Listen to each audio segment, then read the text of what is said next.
Angul पाललाड़ा उपकंठ post office रे link fail जो समस्त कार्य बाधाप्राप्त होता अभियोग होती 10 दिन है लिंक फेल होता बेले एने कर्तृपक्ष दृष्टि देउन अभियोग होती फल पोस्ट ऑफिस रे आधार वार्धक्य पेंशन जमा और उठाण कार्य संपूर्ण भाव में ठप हो जाने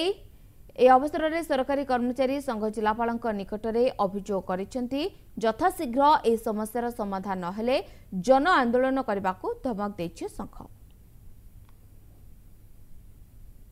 ये 10 दिन है पोस्ट ऑफिस रे कौन प्रकार कार्यक्रम हो पारना पोस्टाल कर्मचारी मैंने हाथ गोड़ बांधि बसी जी आसिले भी ताको पेंशन होल्डर ठार आरंभ कर जी सेविंग्स करने को आसवे कौन सामान्यतम कार्यपाई पोस्टाल